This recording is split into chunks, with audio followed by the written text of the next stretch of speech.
Hello' friends, আপোনালোকেতো জানেই হিমন্ত বিশ্ব শৰ্মা ছাৰে কৈছে যে এইবাৰ 25,000 যুৱক যুৱতীক পুলিচৰ চাকৰি দিয়া হ'ব। আৰু কেতিয়ালৈ আৰম্ভ হ'ব আবেদন, কেনেকৈ আবেদন কৰিব, ইয়াৰে কোৱালিফিকেশ্যন কি লাগিব, এইবোৰ আজি আমি ইয়াতে ডিছকাছ কৰিম। আৰু এই 25,000 চাকৰিটো কেতিয়ালৈকে মুকলি কৰি দিয়া হ'ব তাৰে বিষয়ে আমি ইয়াতে ডিছকাছ কৰিম।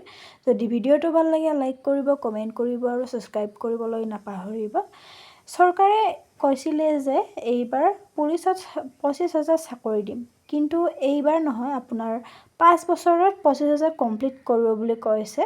ইতিমধ্যেতো আপোনালোকে জানেই যে পুলিচৰ আবেদন প্ৰক্ৰিয়া শেষ হৈছে। 16/1/2026তেই নটিচ ওলাই গৈছিলে, তাৰপিছত আবেদন প্ৰক্ৰিয়াও ইতিমধ্যে শেষ হৈ গৈছে। এইবাৰো বহুত কেণ্ডিডেটে আবেদন কৰিছে পুলিচৰ কাৰণে। কি পষ্ট ওলাইছে ক'ব গ'লে, আমাৰ কুক, বাৰ্বাৰ, ৱাটাৰ কেৰিয়াৰ এইবোৰ পষ্ট ওলাইছিলে। ধবি, কবলাৰ আছাম পুলিচত, তাৰপিছত আপোনাৰ ওলাইছিলে SI, UB, AB, jail warder আৰু বহুতো পষ্ট ওলাইছিলে। ফৰেষ্টৰো পষ্ট ওলাইছিলে, বহুত বেটেলিয়নছ এইবোৰ পষ্ট ওলাইছিলে। গোটেই মিলি আপোনালোকৰ বহুত পষ্ট ওলাইছিলে, বহুত কেণ্ডিডেটে এইবাৰ আবেদন কৰিছে। আৰু নেক্সট কেতিয়ালৈ আৰম্ভ হ'ব পুলিচৰ কাৰণে, কেতিয়া আবেদন প্ৰক্ৰিয়া আৰম্ভ হ'ব ক'ব গ'লে, এইটো যিহেতু আমাৰ 2026 বৰ্ষত ওলাইছিলে আছাম পুলিচৰ, এই বহুতো পষ্ট মুকলি কৰি দিয়া হৈছে, আবেদনো ইতিমধ্যে সম্পূৰ্ণ হৈ গৈছে। এতিয়া এই এক্সামটো যেতিয়া শেষ হ'ব, আমাৰ ইয়াৰে PST আছে, PET আছে, তাৰপিছত ৰিটেন আছে, তাৰপিছত আপোনাৰ ইয়াৰে ইণ্টাৰভিউ আছে।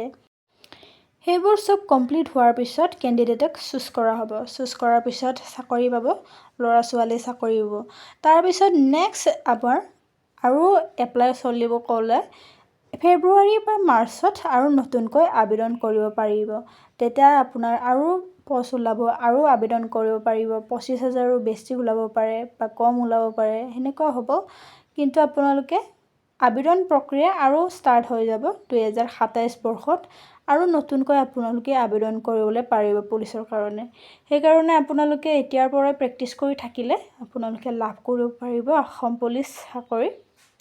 আৰু ইয়াৰে কোৱালিফিকেশ্যন ক'ব গ'লে গ্ৰেড 4 ষ্টাফৰ কাৰণে যি কুক, বাৰ্বাৰ, ৱাটাৰ কেৰিয়াৰ এইবোৰ আছে, ইয়াতে আপোনালোকে 10 পাছ হ'লেই হয়, বা আপোনাৰ ইয়াতে 8 পাছ হ'লেও হয়। তাৰপিছত SI, UB, ABৰ কাৰণে গ্ৰেজুৱেশ্যন লাগে, গ্ৰেজুৱেশ্যন কমপ্লিট হ'লে আপোনালোকে আবেদন কৰিব পাৰিব। জেইল ৱাৰ্ডাৰ যদি হয় তেতিয়াহ'লে আপোনালোকে যদি 10 পাছ তেতিয়াও আবেদন কৰিব পাৰিব। ফৰেষ্ট গাৰ্ড, ফৰেষ্টাৰ এইবোৰো আছে, ইয়াতেও আপোনালোকৰ 12 পাছ, 10 পাছ, তাৰপিছত আপোনাৰ যদি গ্ৰেজুৱেশ্যন আছে তেতিয়া আপোনালোকে আবেদন কৰিব পাৰিব। তাৰপিছত আপোনালোকৰ এমপ্লয়মেণ্ট এক্সচেঞ্জ এইবোৰ থাকিব লাগিব। আৰু বহুতো পষ্ট ওলাব, আপোনালোকে অপেক্ষা কৰক।